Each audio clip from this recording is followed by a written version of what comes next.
A veteran is looking for help to find 4 men who attacked him at a Hobart bar. She joins me live in the studio with more. Well, Jody, the bus company wants parents to be fully aware of what's going on before they put their kids on the bus stop. Now, Zimmerman, who claimed self-defense under Florida's Stand Your Ground law, was found not guilty by a jury of 6 women about a month ago. Now, many people in the African-American community see this as a race issue, and they see it through the same lenses as this boy. This is Emmett Till. 14-year-old Emmett Till was killed by 2 white men for whistling at a white woman in Mississippi. Many employers are pushing job seekers to their website for more detailed career information, leaving those who came to this job fair expecting to fill out a job application dissatisfied. Our Renetta DeBose launched an investigation of a Glen Park bus stop. She joins us now with details. Well, Jody, those residents near that bus stop have called police several times on those students, and it was our hidden cameras that exposed those students and showed their actions, which could lead them to jail instead of the principal's office. If you listen closely, you can hear the sounds of nature in this Glen Park neighborhood. That peaceful atmosphere is Charlene Carson's home on the corner of 43rd Avenue and Harrison Street. It doubles as a daycare most of the time, but at 7 in the morning and 2 in the afternoon, Monday through Friday, it becomes this.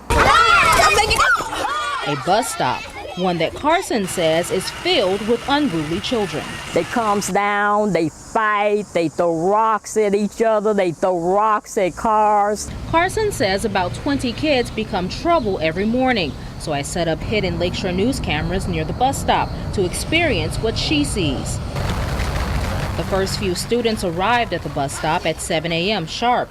Those elementary students who attend Glen Park Academy for Excellence in Learning typically gather in Carson's driveway, where hidden camera number 1 was strategically placed. Others lingered between the bus stop and the sidewalk along 43rd Avenue, right in front of the lens of hidden camera number 2. The students quietly waited for the school bus as others arrived. While 3 can be a crowd, 25 can cause trouble. A senior citizen was coming down the street and a kid ran in front of him. It upset him so bad he had to park across the street. I thought he had a heart attack because he had put his head back on the seat. While horseplaying in the street scared some drivers, others slowed down, warning students to get out of the way. Thankfully, none were hit. One student who chose to stay on the sidewalk threw rocks at Carson's trash instead. They don't obey. If you try to talk to them, they curse you out. And these are grade school kids. Kids who are truly learning an alternative language.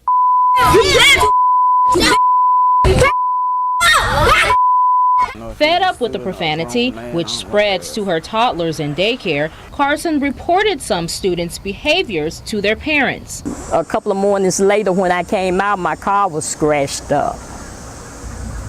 And another time I reported some to their parents. They came, about 5 of them came, kids came and surrounded me like they wanted to jump on me. Gary Police Department Commander Kerry Wright says the acts of vandalism and fights can land students and their parents in court. The child can be charged with battery, the child for hitting another kid. Parent can be charged, well, the child can be charged with criminal mischief for breaking out windows or whatever. Not only does the parent has to look forward to the criminal case, as far as probation or jail time or a fine from the criminal side of that problem, but they also can be sued civilly by the homeowner. Once the bus arrived, the students rushed to its door. Commander Wright says more than 20 students at one stop could be an issue. And as for their actions, school principals are not responsible. Neither is the bus company. Before a kid boards the bus, the parent is responsible for them. Even if the parent have to stand there and monitor them and watch them until they get on the bus. After the hidden cameras were revealed, different students awaiting a bus ride to Gary Lighthouse Charter and Pulaski Middle Schools were in the company of 2 professed high school graduates, smoking what appeared to be an illegal substance. 2 or 3 years, they gonna really be out of control, and half of them gonna be dead or in jail.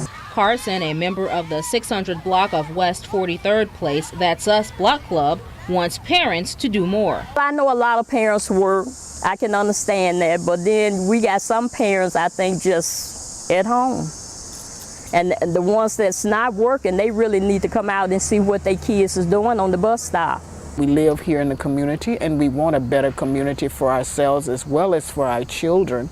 Ethel Collins started the block club, and she calls police frequently when students are out of hand. And Carson isn't just complaining. She performs safety checks, makes hot cocoa, and supplies the same kids with winter accessories and socks. I believe if we work together in the neighborhood and try to help them and show them love, I believe that they could be better kids.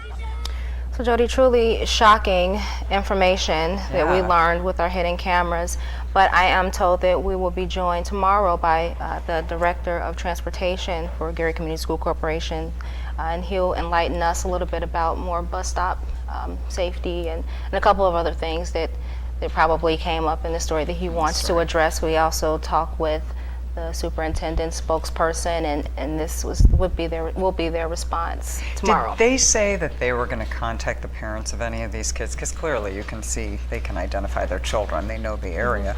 And that's what we hope. We hope that parents watch this story today and they see that, you know, the information, the things that their kids are doing will lead them hopefully to talk with their students, their children, and prepare them for school a little bit better than they have in the past.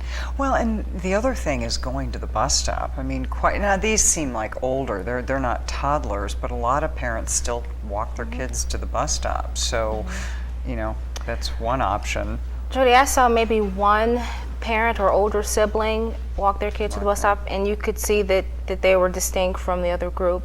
But the rest of the kids just walked on their own, and we're talking, you know, kindergarten, first, second, third, fourth grade. This was elementary school, and in Gary, those go up to fifth grade, sixth grade. So, you know, these are young kids who are walking themselves to the bus stop.